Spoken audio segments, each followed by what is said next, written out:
I keep getting these videos today from people in other parts of the world that are asking me about what's going on with the Epstein case with Ghislaine Maxwell.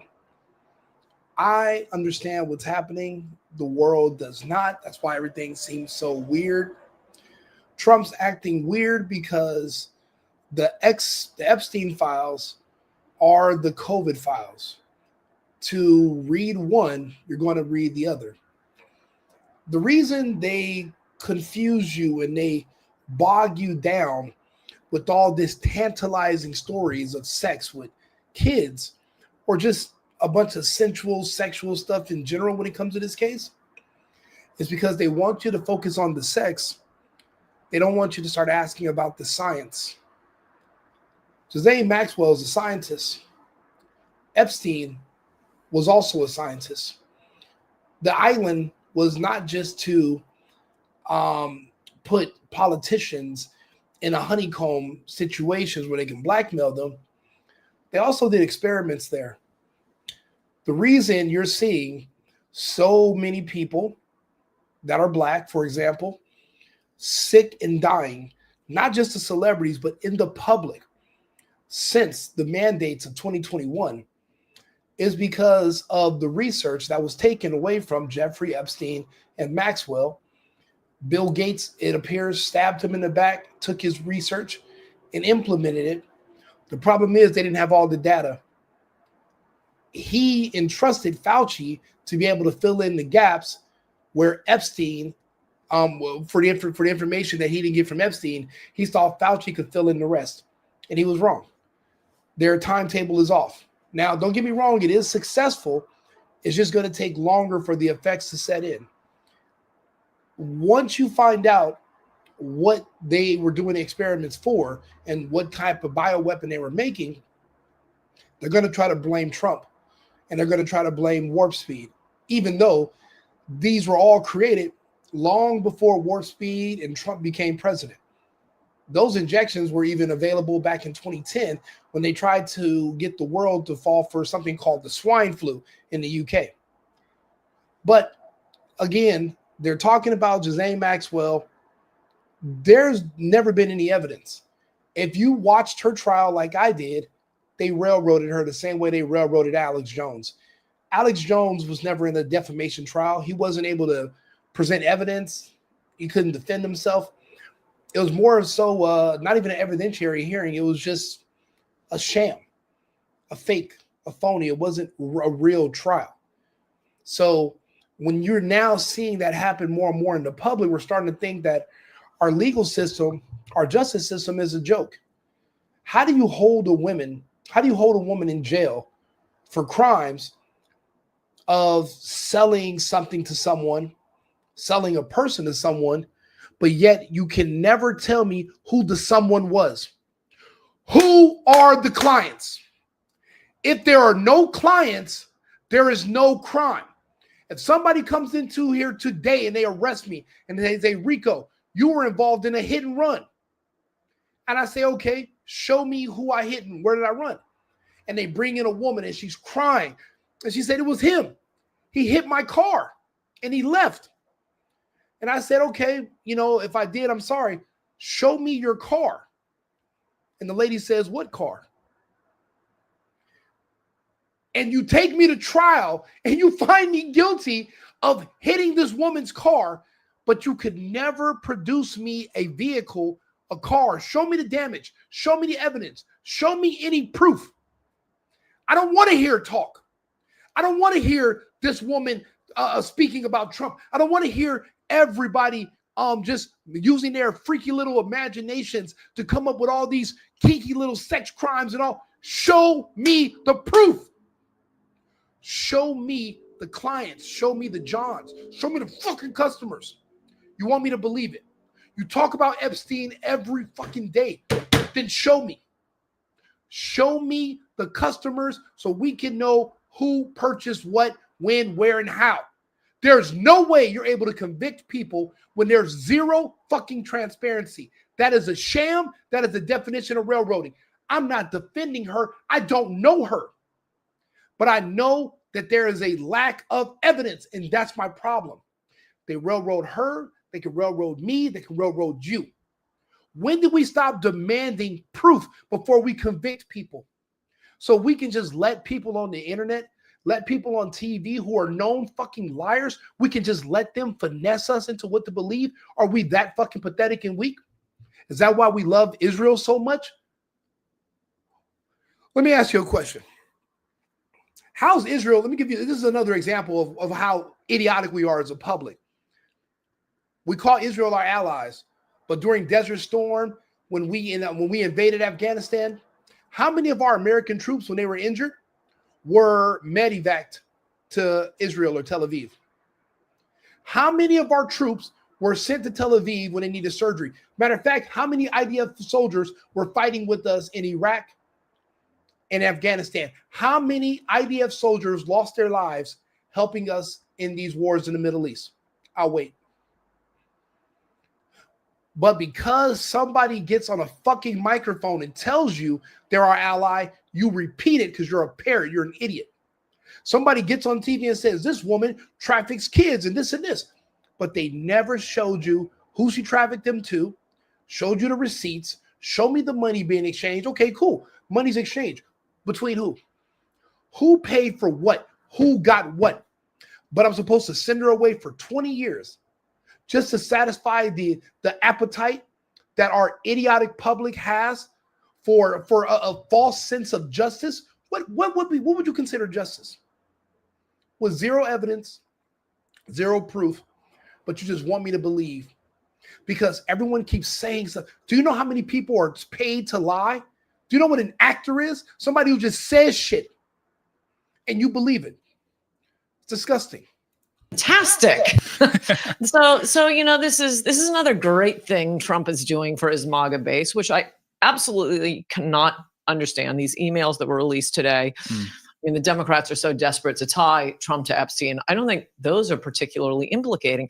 But the fact that Trump refuses to rule out pardoning Ghislaine Maxwell, when you read, you don't have to read the book, read my column. It's going up later today, to see how intimately involved she was, not only in procuring the girls, but in the really disgusting molestation.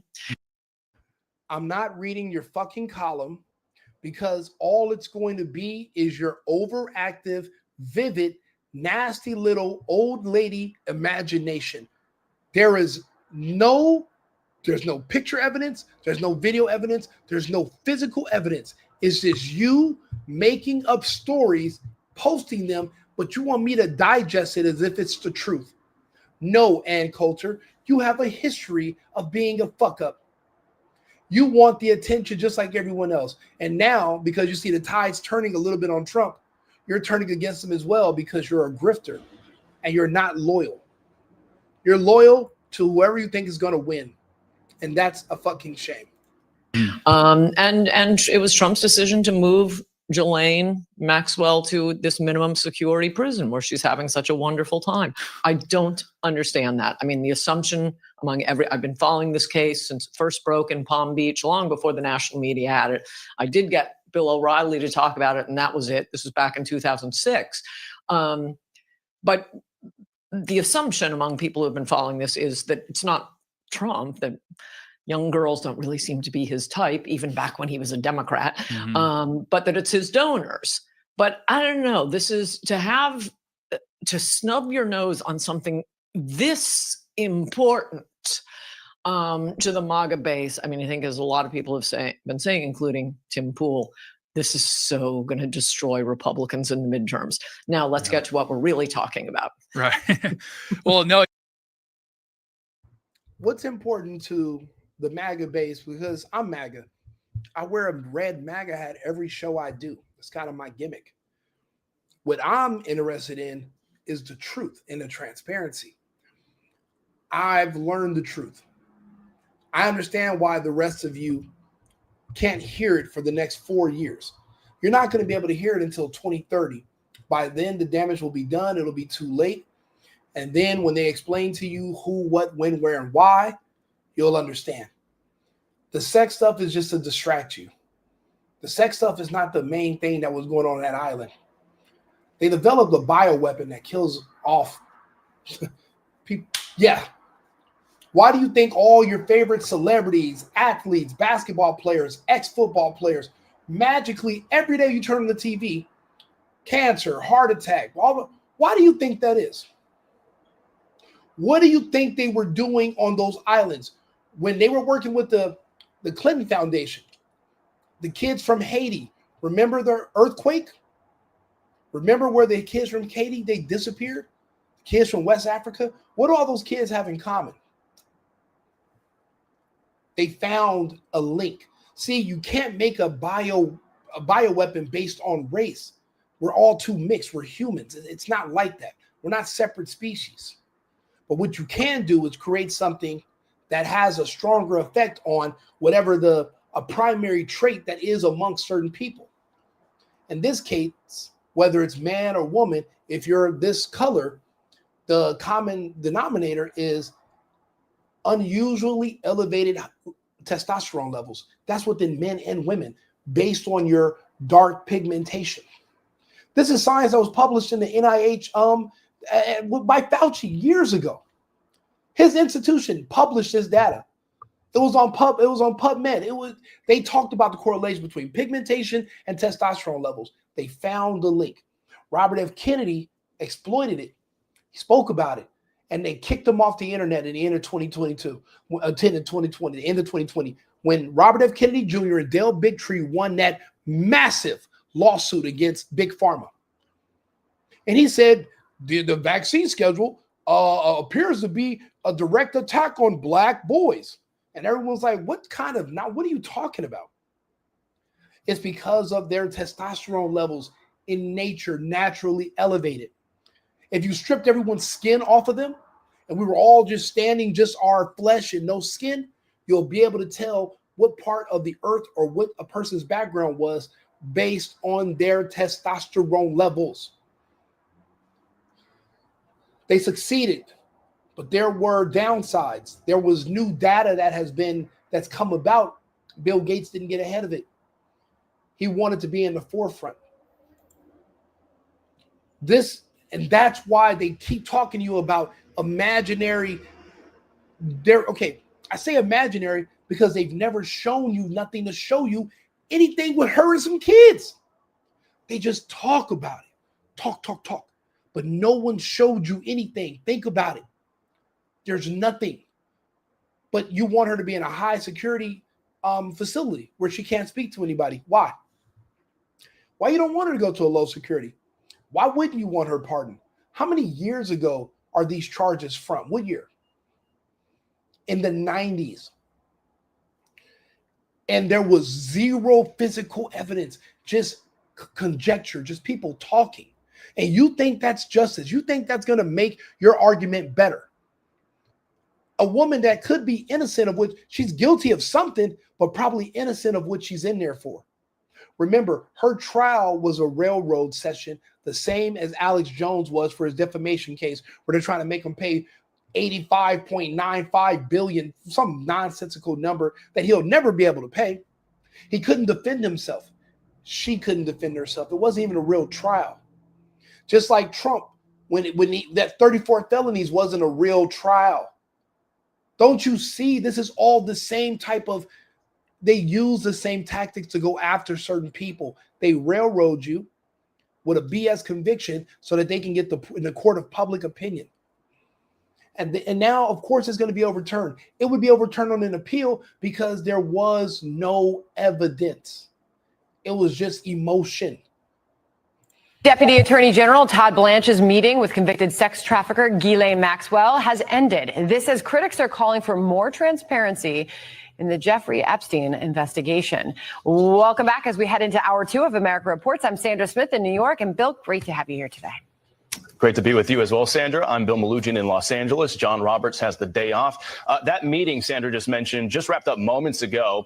Maxwell was escorted back to the prison from the courthouse in Tallahassee. Her attorney said they had a, quote, productive meeting with Blanche, but details of their talks still remain under wraps right now. All right. Fox team coverage is at the ready. Chief legal correspondent Shannon Bream is live here in New York City, standing by with analysis. But first, let's get to our justice correspondent, David Spunt.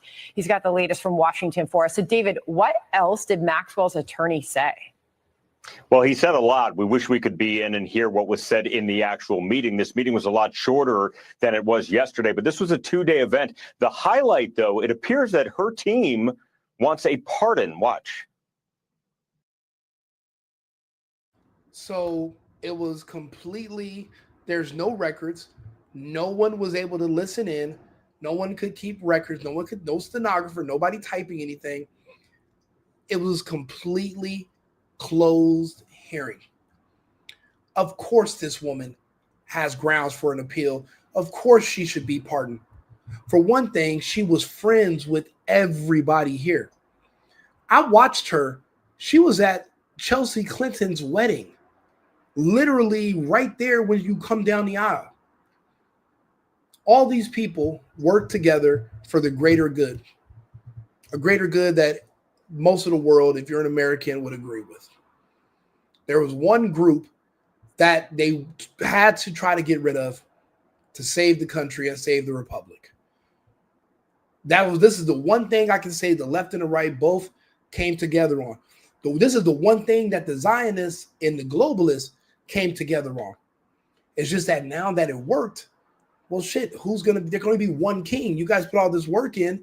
Did you do all this work just to be number two? Or no, everyone wants. That's why they got to stab each other in the back now, because it worked.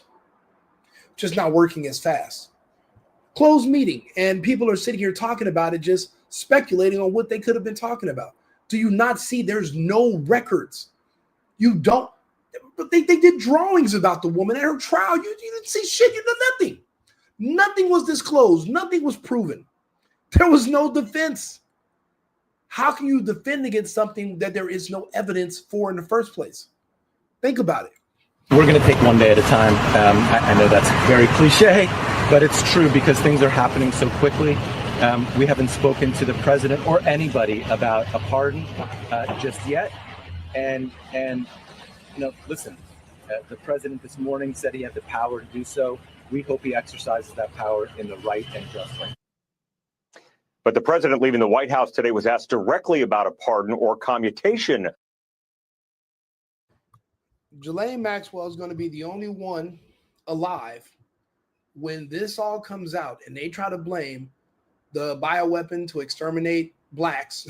When they try to blame that on Trump and warp speed, which is going to happen during this presidency, the only one person alive who was actually there, who's a known person who was with Epstein during the research portion of all of this, the only person that'll be able to exonerate Trump is Ghislaine Maxwell.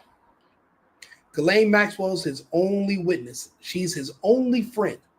Because remember, nobody else was there and Epstein is gone.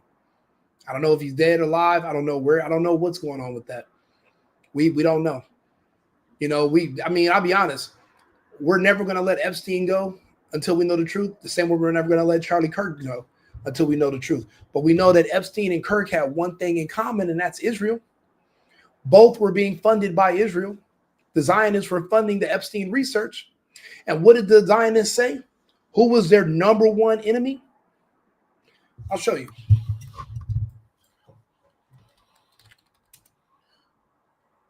Black youth enemy. Let's see here. Let's go. With the young generation of the black community. Black Lives Matter starts there. The major problem of Israel is with the young generation of the black community. She says it right there. She says it right there. The major problem with Israel is with the young generation of the black community. I know it sounds like science fiction, but it's true. They went for it, and they pretty much almost were 100% successful with it.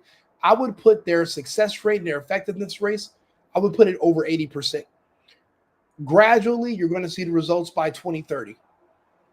It's not going to be right away. Right now, the 13% of the population that they represent is down to about 10%. You don't know because you don't keep score. I keep score. I keep score of the death on Facebook, on the media, but also individuals and their families. California is the hardest hit. It's the strongest black enclave of Americans that are being wiped because they had the strongest restrictions. Remember, the passports, you had to have them. And they were giving out the shots like hotcakes. I was there. I left and evacuated California because of it.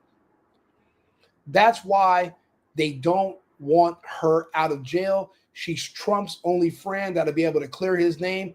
When this comes out, there are certain people that already know about all this. It's just the black community is very emotional. So you don't know which way they're going to go, and they're very hard to control. So it's going to become a narrative game. And you're going to have to be able to sway them because whoever can weaponize them is going to win.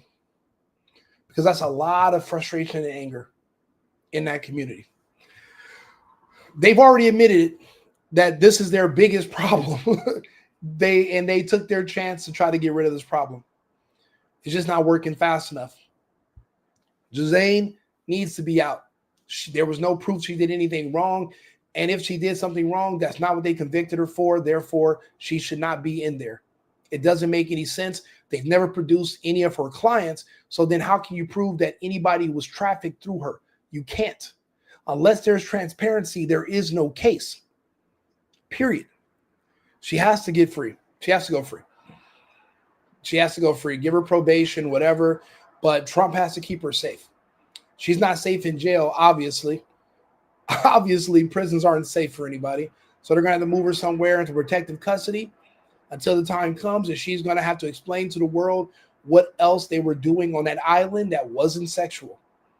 They're going to have to explain what happened to the kids, the black ones. Share the video, like and subscribe. Freeze is Ghislaine Maxwell, and she will be free. He's going to have to pardon her. Trump's not dumb. He's a little, we don't understand his moves, but he's definitely not dumb. That's how he got here to be the president in the first place. Like and subscribe, share the video. I have more details about what happened on these islands. It's just, I'm not really, it's really hard to talk about it on YouTube. But I don't know. Nowadays, we can talk about the Zionists. We can talk about Israel freely. I lost all my pages for when I spoke ill of them years ago. I'm surprised they're letting me back on the internet now. I'm barely at 3,000 subscribers right now on this page. I was literally throttled for a long time. And now all of a sudden it's like they let you open the floodgates. I remember you could say whatever you wanted about white people, but you better not say a word about a Jewish person or Israeli or you're done. Now the gates are open, but guess what you can't talk about? Allah and the Prophet Muhammad. Because the globalists have now replaced the Zionists. There was a proxy war. The Jews and the Zionists have lost. This is the era and the day of the globalists is here. And the globalists were smart. They weaponized men and the patriarchy against the weak gay Zionist movement that was in the United States. You're not going to be able to fight against men. They're bringing Muslim men. They're bringing Islam here. That's their army. And they flooded Europe just like 1,000 years ago. Europe's been flooded and the United States is being invaded. New York is the beachhead where they will come into and they will work their way west. And it really wouldn't be a fight. What are we fighting? We wouldn't even fight to keep our own families. We didn't fight trans and gay ideology from taking our kids. We didn't fight feminism from destroying our families and making our wives leave the home. We didn't fight when the Zionists were telling our president to attack another country on their behalf or invade other countries. So you think we're going to fight the Islamists? You think we're going to fight Islam? No, we're not. We're going to have to change. Things are going to change. And if somebody won't come in and step up and start talking about it and lead it, I'll do it myself. I'd rather go back to partying and living my regular life, but my party stopped on March 15, 2020. I go to my favorite bar and it's closed down because I did not pay attention to what was happening with all these scamdemics and all these people making up all this nonsense. I'm not falling for it again. Like and subscribe, share the video. Right Wing Rico, the single boyfriend. I'll be back with another video in about 15 minutes. We'll be back on live. We got 2 other big topics to talk about. Share on. I'm mainly on YouTube. Right Wing Rico or the single boyfriend. I'll look forward to talking to you guys again. I've been needing to find a new apartment, which has not been easy with credit as bad as mine. Luckily, I found cosigning.com. They connected me with a cosigner who helped me get my dream apartment for me and my dog. I just paid a small fee and was able to move in fast. Get the cosigner you need for the apartment you want. Check out cosigning.com today.